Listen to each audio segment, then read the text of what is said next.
everyone, welcome to today's TTC session. So we have Vikas here with us today, and Vikas specializes in vivo pharmacology. So Vikas, my first question would be, at what stage in the drug development process do we test the drug in vivo and why? As you are aware, Lan, the drug discovery and development process is very lengthy, complicated and costly undertaking. It starts with the discovery phase, typically in an academic lab where a new disease target is identified, and this is then followed by hit discovery and hit to lead processes through which a lead molecule is identified. So it is at this stage that we need to assess this drug molecule in a whole living organism. It is through this in vivo evaluation that we are able to ascertain how this compound will possibly behave in our body. So the in vivo models provide first insights not only into the efficacy of the compound for the therapeutic application it is intended, but also about its safety. There are certain very useful information about the drug molecule, such as how the drug interacts with other drugs in the body, or what are the adverse effects to different organs, that cannot be easily assessed in an in vitro experiment. In addition, the in vivo models are also critical to understand the pharmacokinetics and pharmacodynamic properties of the drug molecule. And this in turn provides useful clues about dosage, dosing intervals and route of administration to be tested in clinical studies. The preclinical data obtained from in vivo models is therefore valuable to further refine and optimize the lead molecule into a clinical candidate. As we know, a large number of drug molecules, despite their excellent in vitro and biochemical activity, fail the in vivo test. And this can be either because they are ineffective, which for instance can be caused by their poor pharmacokinetic properties, or because they are toxic to the organism. Hence, I would say that this preclinical evaluation using in vivo models is a key step before translation of a drug to clinical trials. So you mentioned the terminology in vivo model several times. What exactly is an in vivo model?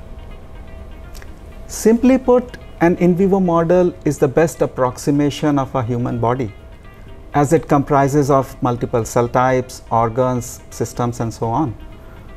As you can imagine, this clearly offers advantages over cells growing in a petri dish.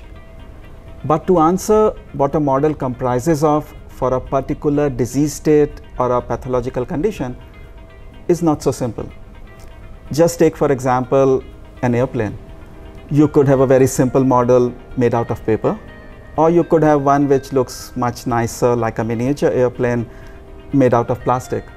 So which one do you think is a better model? I would say plastic because it's more stable. Actually, there is no correct answer here because it depends on what the model is being used for. For instance, if you plan to use this model to study or explain the design of an airplane, the plastic model is indeed better, as it provides context and details. On the other hand, if you are studying gliding through the air, the plastic model is not so useful and the paper model is actually better, although it's laughably simple. So what I'm trying to say here is that there is no single in vivo model that can mimic all the molecular and clinical features of a disease, which often tend to be very complex. And therefore it becomes very critical to choose wisely an in vivo model for each study. Yeah, that does sound very complex. So how do we decide which model is the best suited one for the preclinical study? Yeah, this is often very challenging. Of course, one wants to go for a model that best recapitulates the human disease, but then this is easier said than done. If we consider, for example, the widely used transplantation-based oncology models, they can be either syngeneic or xenogenic models, and amongst xenogenic, one can go for either cell line derived or patient derived models. So you see, there is a wide range of choice available, and so it's not easy. How would you choose a model for each study? As I said earlier, no model is perfect. That does not mean a model cannot be useful, but we must be aware of its limitations. And if we are aware of the limitations, we can ask the right questions. So depending upon the questions you want to address in your study, a model should be chosen accordingly. So in general, one would go for a model that is well accepted, reliable and robust. But then one still needs to validate each model in their own hand, and this is usually done using a positive control so that you are confident that it works in a reliable and reproducible manner. At the same time, one should try to improve and optimize the model so that it resembles more closely the human disease. So because you're suggesting that the choice of the animal model is crucial when testing the drug in vivo, what are other critical elements in terms of the in vivo studies? There are several factors one need to consider while designing an in vivo study. But before I go into the scientific aspects, let me emphasize that due diligence and ethical approval are mandatory for all experimentation involving animals. There are very strict regulations and guidelines in all countries, including Singapore, for use of animals for research. So for any study that you conduct, there is an approval needed from the ethics committee before it can be initiated. As I emphasized earlier, the choice of an animal model is of course the primary factor for any in vivo study. Besides that, a study design is needed where you have considered appropriate statistical power and sample size. The study aims, both primary and secondary, need to be defined before other details can be sketched out. And once the study aims are formulated, experimental and control groups need to be defined with number of animals calculated to power the study appropriately. There are other important parameters such as dose levels, dosing regimen, sample collection time points, and data collection time points that also need to be accounted for. So the objective here is that you come up with a study design that can generate robust and sound conclusions. Having said that, there are seldom easy answers to most of the considerations that I just mentioned. So one needs to figure out what is the optimal study design by carrying out pilot studies so that you are confident that you are using not only the most suited animal model, but also you have a most optimal study design. There is enough evidence around that shows a poor quality in design or conduct of in vivo studies can not only impede clinical translation of the drug molecule, but also lead to significant waste of valuable resources. So to summarize, the in vivo studies are complex and costly. They take time for approval, for planning and to execute, and therefore they should be factored in early in a drug discovery project.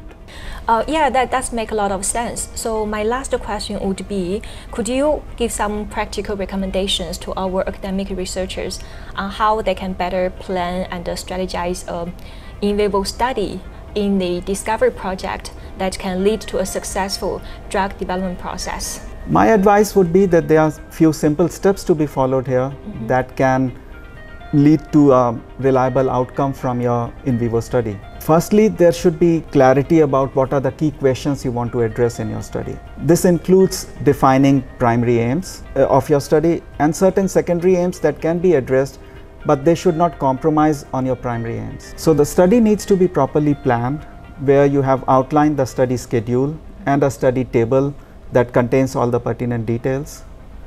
It is always helpful to draft a study protocol that describes how exactly the study will be conducted and includes several details, including, for instance, statistical method, sample size calculation, randomization method, and any exclusion criteria to be used. This planning should not be done in isolation. It should be a collective effort done together with experts in different disciplines. And the idea is that by the end of this exercise, you'll be able to determine which phases of your study or which activities can be potential source of error or variation. So I believe that this planning exercise is very useful before you initiate your in vivo study. That's really helpful. Thank you, Vikas, and thank you everyone for joining us in this TTC session. Thank you, Lan, for having me, and thank you everyone for viewing.